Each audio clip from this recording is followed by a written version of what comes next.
Ladies and gentlemen, my name is Brendan Plays. This is All Elite Wrestling for our Total Extreme Wrestling Save. We are in the first week of April, and plenty has gone down in terms of contracts and that sort of situation. We've made some offers to plenty to try and renew the contracts of, well, probably 20 plus talents. All have their contracts expiring very, very soon. So we've had to try and make sure that we get them all. Here's a list of them all. For example, you got Brian Cage, Britt Baker, FTR, Lance Archer, MJF, Sammy Guevara, just to name a few. We've had to offer some big money deals, so we'll talk more about that when we can, because we are ready to check out our first show of the episode, which Dynamite it is, and it's all booked. So we do have some new storylines. We're kind of starting a little bit fresh as well in some areas, but continuing some of the other ones. So we still have, a generalized storyline here just to kind of give a purpose for certain matches, just advancing up the ranks. More so around the TNT Championship, I think. We did utilize that storyline a little bit. We'll get to that in a sec. Athena and Britt Baker still going with that. The Blackpool Combat Club and the Undisputed Elite. So I've decided to expand this storyline. We've had the Anarchy, the 3-on-3 match. Now I've decided to expand it. I think we will kind of go with a very similar pathway that in real life we've seen the Jericho Appreciation Society and the Blackpool Combat Club go. They had the Anarchy in the arena, then they went to Blood and Guts. I think we're going to do something similar here because, we could easily expand this by bringing in the Young Bucks, who are now available, not much happening there. And Kenny Omega doesn't have an opponent at the moment either, now that he's beaten Samoa Joe, but we could expand the Samoa Joe storyline and input that into this Blackpool Combat Club and the Undisputed Elite. Make it this Super Elite, get Kenny Omega involved, put Samoa Joe with the Blackpool Combat Club. If we bring in Claudio, then that's another number for the group as well. So they've got 5. The Undisputed Elite, well, they'll have more than that. They'll have 6. So we may potentially need to find another participant to even it out, or we could just have someone miss out. So 5-on-5 or a 6-on-6. But at least, that gives us some purpose. Now, I don't know if we'll do that at Double or Nothing. What I think the plan would be is to have it on Dynamite and then have maybe, someone from the Blackpool Combat Club win and then challenge Kenny Omega for the championship at Double or Nothing. Could be Bryan Danielson, could be Jon Moxley, or it could be someone else. But that's kind of the thinking there. Still got Chris Jericho and Adam Page. That's going to be a long-term storyline, still building that one. CM Punk and the Pinnacle.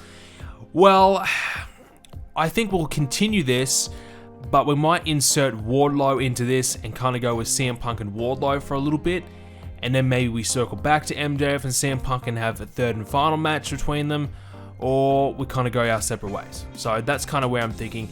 The issue right now with CM Punk and MJF is there really isn't anyone else for them to kind of feud with who's a top guy, because as we've just seen, so many are involved in the other storylines. So there really isn't any direction for either guy to take. It might be worth just continuing this on, and eventually we do the third and final rubber match at Double or Nothing. FTR, they're going to take on the House of Black, so we're going to build towards that tag team championship match there. Jay Lethal, he's going to now continue contend for Keith Lee's TNT championship. So Keith Lee won it from Miro. We're going to put him in the Atlantic Championship Tournament. We're going to shift gears, Keith Lee and Jay Lethal. As we said, we're looking to bring this belt down the card a little bit, and this is a good way to utilize Jay Lethal. He picked up a couple of wins in the Advanced the Ranking storyline, so he's got a bit of momentum there. Joe and Omega, as we said, we might morph that into the other storyline. Ruby Soho, we're going to finally pull the trigger on her challenging for Jade at Double or Nothing, I think.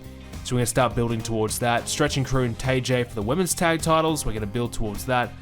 Superbad and Tony Storm, well, we've kind of been doing a little bit there. We'll have some sort of match between the two at some point. And the Atlantic Championship Tournament, still going with that.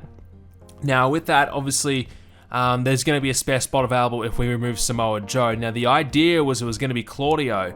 And if Claudio's involved in this Blood and Guts storyline, well, that kind of puts, makes it a little bit difficult there. But I still think we could have him in this, but also be involved in the big Blood and Guts match. Surely, right? Surely it's just a small, a match that he has to do around this tournament. So you could even build it towards, well, where's his focus? Is his focus on the tournament? Is his focus on the Blood and Guts? Whatever.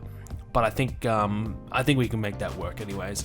So we're going to continue that tournament. It's only just begun. We've had 2 matches for it so far. We'll see some more over the next coming months. Okay, now let's jump into this week's episode of Dynamite. And on the pre-show, Will Hobbs will take on Denny Garcia. These two, no chemistry, actually. 12-minute match, Will Hobbs picking up the win.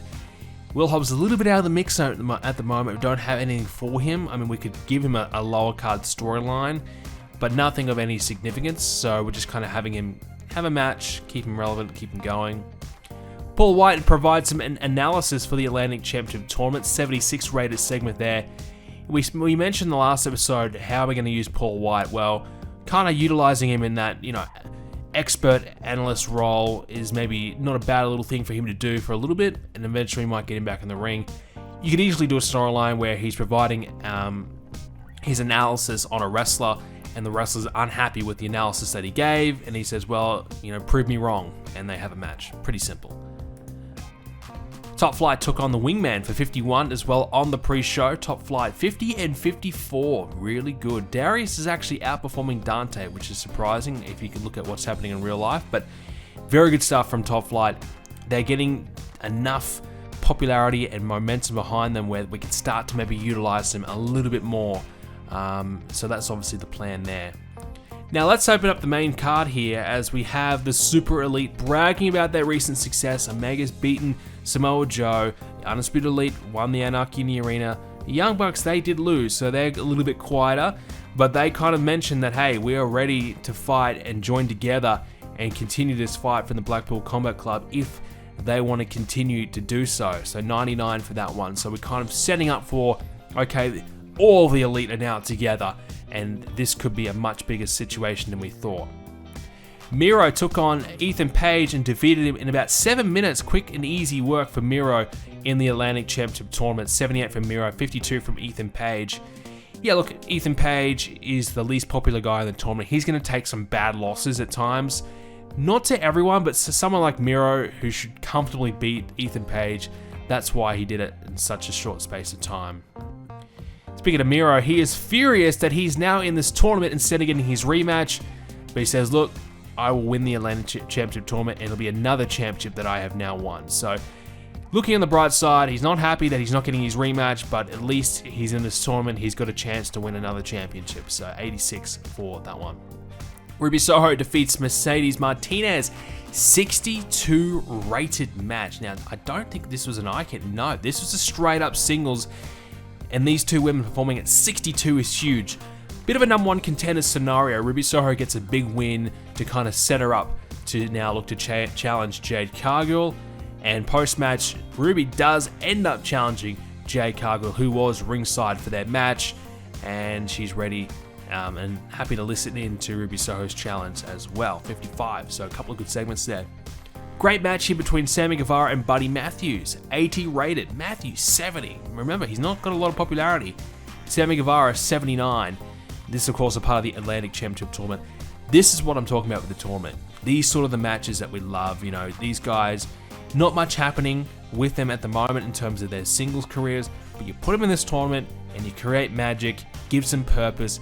It gives you a set structure of what is happening every single show. This big tournament, all these matches happening, and Sammy Guevara does pick up the win. So Sammy and Miro are the top two guys in the tournament, so expect them to be majority winning most of the matches. Park's right there as well, so there will be some close ones, but for most part, those two guys will probably be the two main stars of the tournament. CM Punk addresses his loss and he blames Wardlow because Wardlow, of course, interfered in the steel cage match, got himself involved to cost Punk the match. He now says his attention will turn to Wardlow for the short term. 99 rated segment there from CM Punk, great promo, advancing the storyline, and we're going to set up for a big CM Punk and Wardlow match, which will be a great way to feature Wardlow. SCU was defeated by FTR in a 63 rated match. We kind of pretty much kick off the FTR's run to the Tag Team Championship match here by picking up an easy win over SCU. Now, one of the reasons why I think FTR have struggled a little bit is because of Dax's gimmick is being rated as poor. So So he's got the wrestling throwback gimmick. We're going to give him that family man sort of gimmick that he's fighting for his family. He's doing whatever it takes to feed his family and provide for his family. That'll be his new gimmick. And adequate is the rating. So not amazing, but hopefully, that'll help out. That's probably one of the reasons why his performances are being on the lower side. We know he can work. We know he's a great performer, but a bad gimmick can certainly hinder your performances every single time.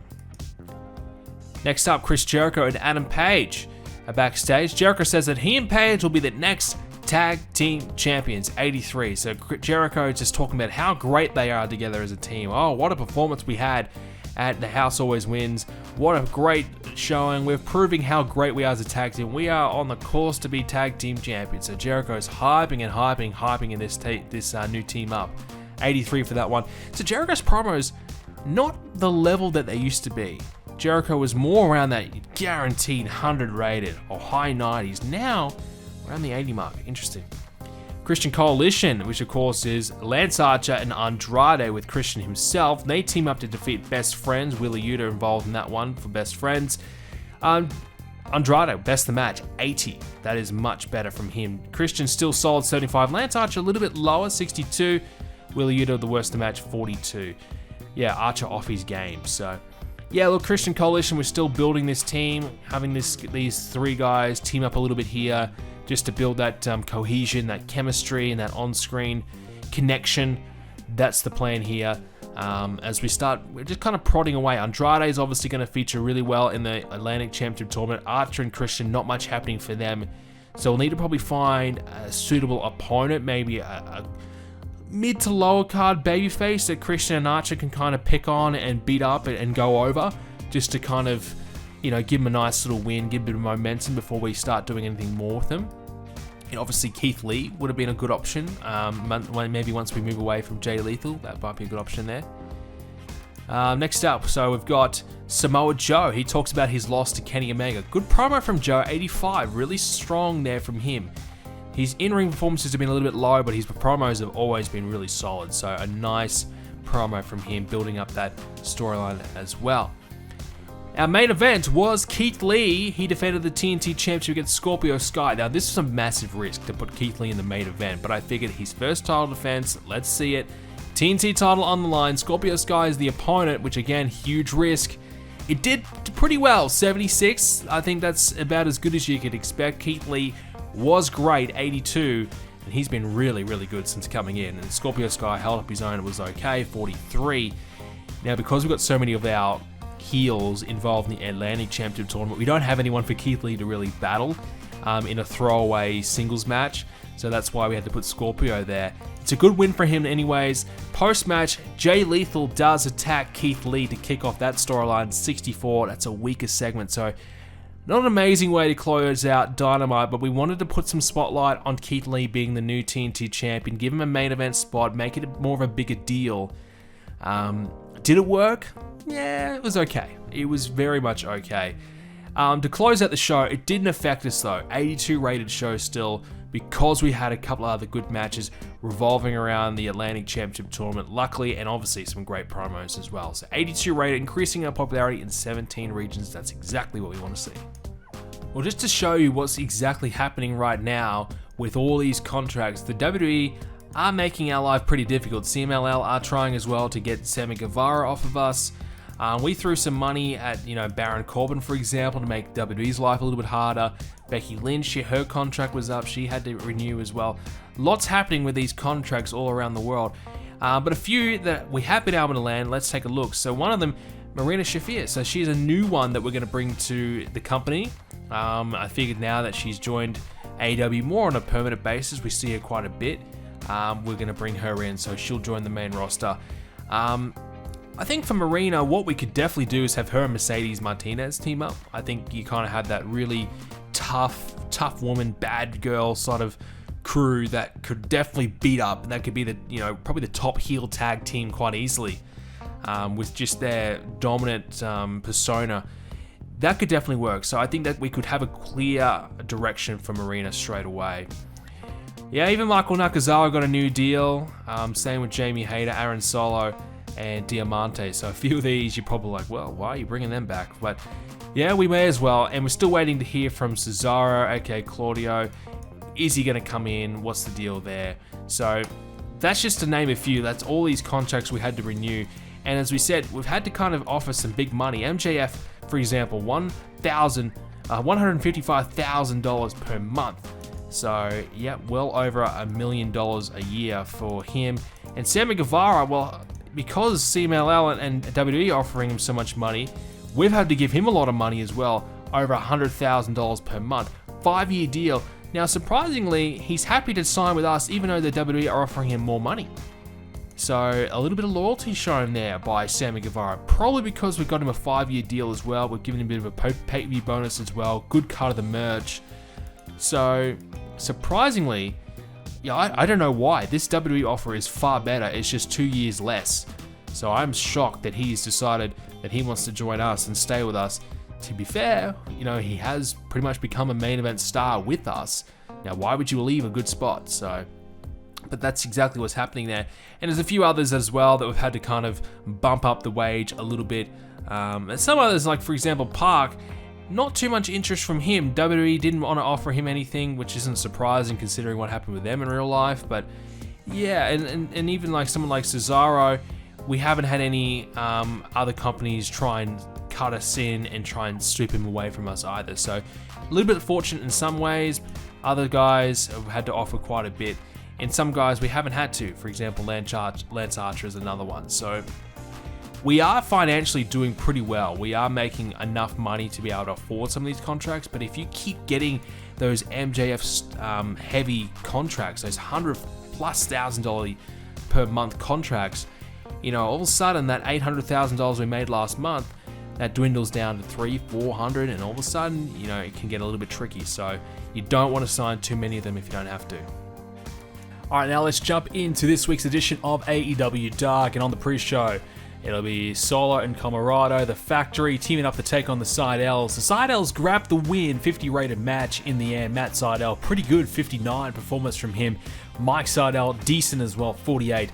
We figured we'd try and get the Seidels a win. They've been losing majority of the matches, trying to get a bit of momentum. Next up, Brian Pillman Jr. picks up a win over Jake Atlas as well on the pre-show. Pillman Jr. 51, Atlas pretty good, 56 as well. And to open up this week's edition of Dark, we've got Kip Sabian interrupting Will Hobbs' promo, and that builds to a match, a bit of a typical WWE segment sort of thing. The match takes place next. It's a 55 rated promo and 55 rated match. Will Hobbs 56, Sabian 50. Will Hobbs getting the win. So this is a way to get Will Hobbs on the show, give him a win, just to keep him out there whilst we still kind of wait for the next thing for him to do. So solid win in the end. Team Taz hype up their future. So of course Ricky Starks and Tony Nese are part of Team Taz. Again, kind of waiting to see what's next for them. I mean, we could go in a few different mid-card directions, maybe the TNT Championship at some point. But look, there's a few guys in the mid-card that just kind of don't have too much to do at the moment. So we're just kind of keeping them out there and relevant. So we're trying a new team. Cabanahausen, Colt Cabana and Danhausen team up to take on some local talents, Trevor Murdoch and Arya Daivari.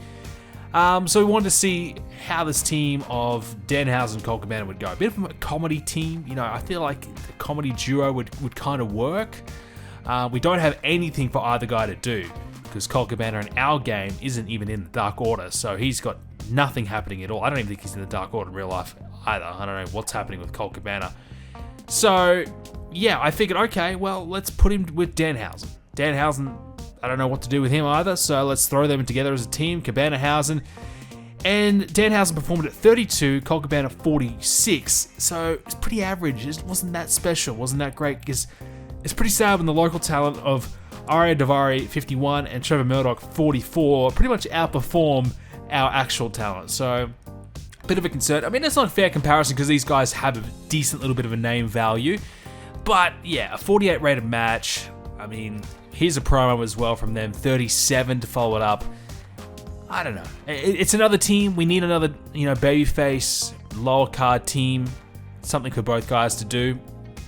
We can see how it goes. They might get over it. It might work. I don't know.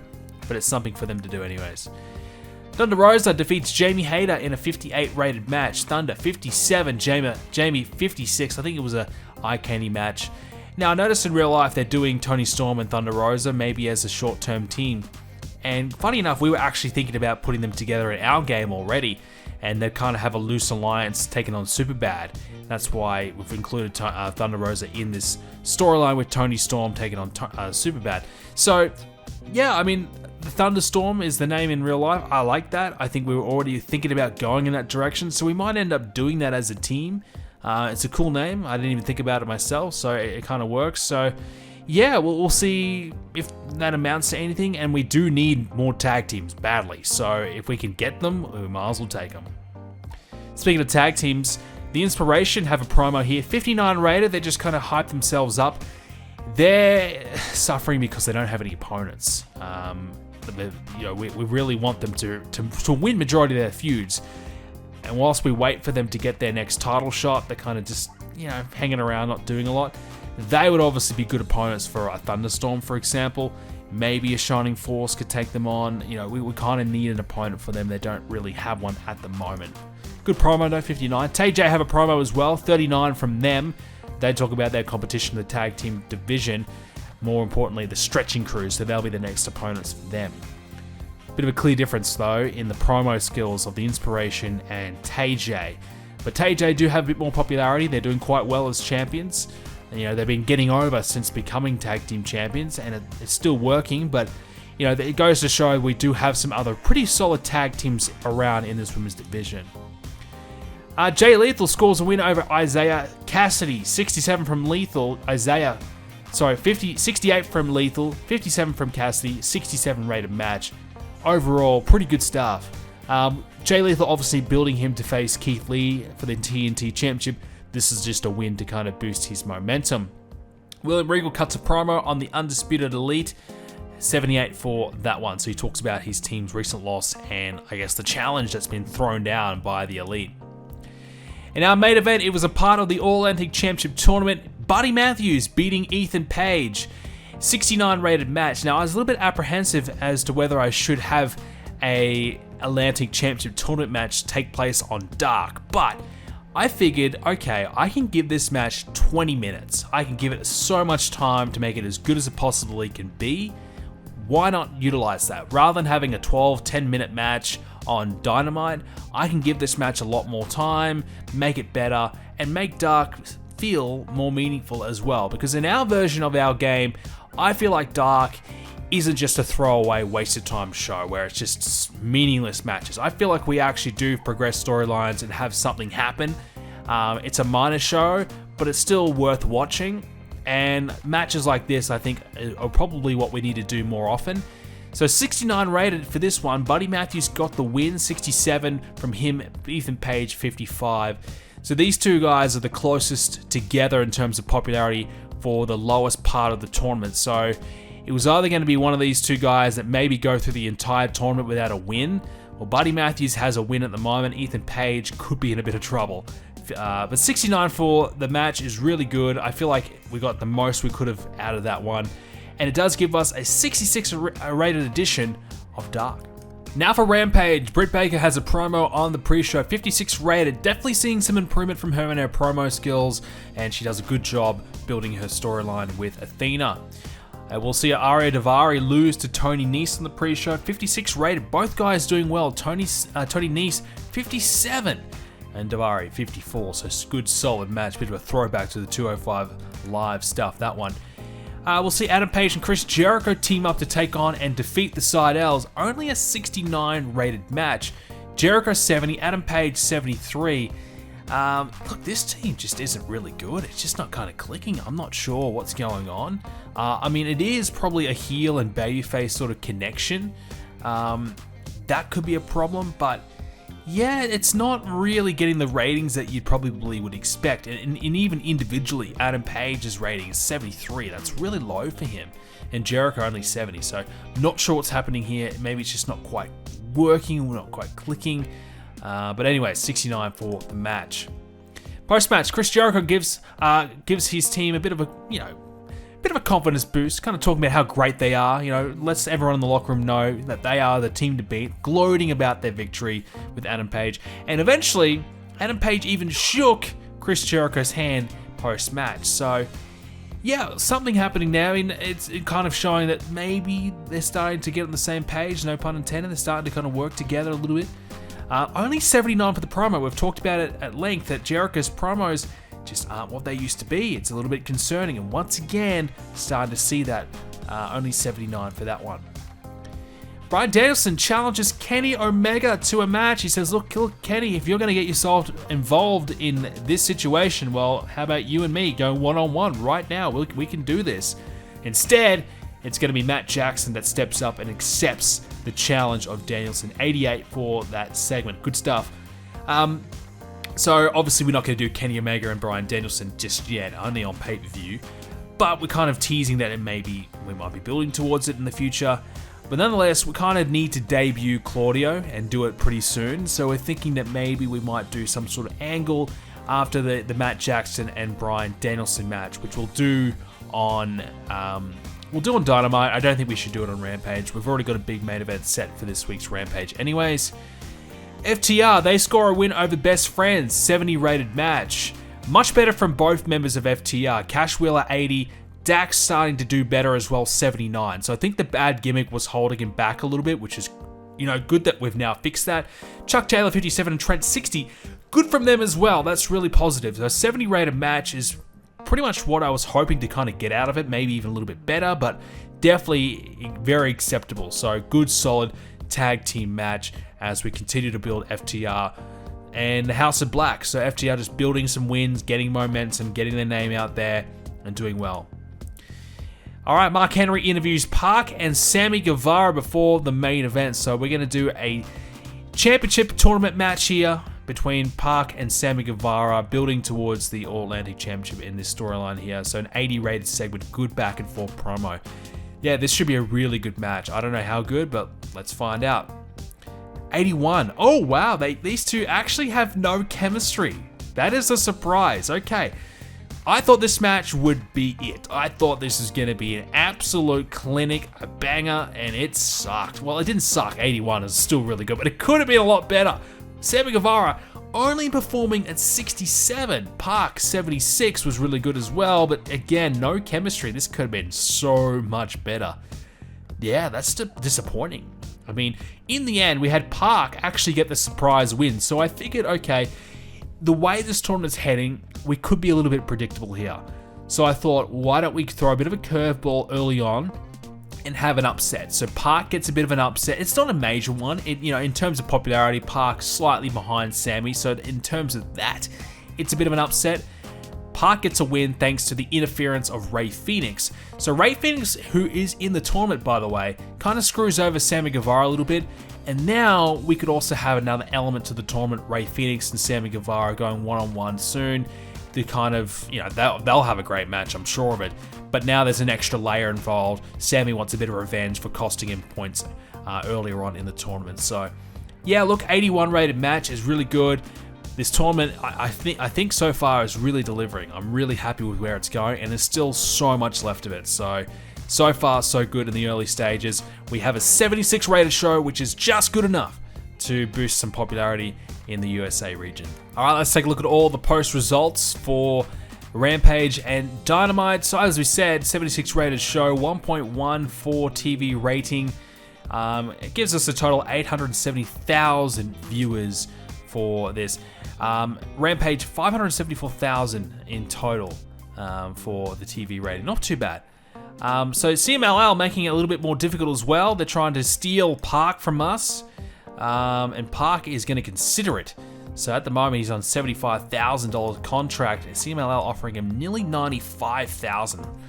I hope that if we give him 80, that he'll be happy to stay with us. No, he wants 88. No, he wants more now. Make up your mind, PAC. How much do you want? He wants more merch. He's already at 30%. He wants more. He wants creative control. I think, yeah, you're kidding, PAC. No way you're going to get creative control. Wow, he's going to demand a lot of money. I suppose we just gave him a big win, so his popularity probably just got increased a lot. So now he thinks he's worth even more, and to be fair, it did go up. It went up a lot. He was at 73, now he's at 77.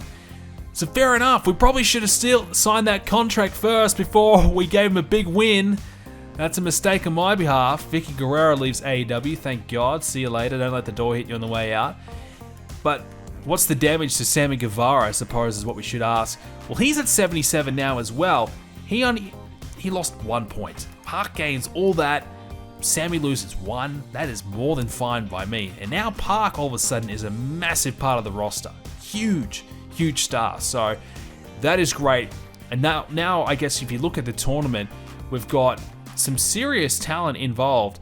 You got Andrade, Miro, PAC, and Sammy Guevara, all top guys. Claudio's right there as well. In fact, Claudio, I have to double check. He might even have more popularity than Andrade, but at least we got PAC, Miro, and Sammy, all 75 plus, or 77 plus, I suppose, in popularity. So 3 major stars involved. And, now Claudio, we're going to include him. He's at 67, and Andrade's at 67. So they're not far behind as well. So it's really good signs for this tournament. It should be really good. Still lots to come, though, as we continue to build towards our next pay-per-view, which will be Double or Nothing. We've got a fair bit of work to get through. Lots of contracts here to sign and renew. These ones are all just people that we should have already had on the roster, so we'll just finish them all off. Still waiting to hear back from Sammy Guevara and MJF, but I'm pretty sure we've got them locked in. And now PAC, well, CMLL, they might come back with another offer. So the last thing we want is to lose PAC, especially when he's just had a big win in this tournament. But you know how these things go. Anything can happen. All right, guys, thanks so much for watching. Hope you enjoyed this episode, and we'll see you all in the next one.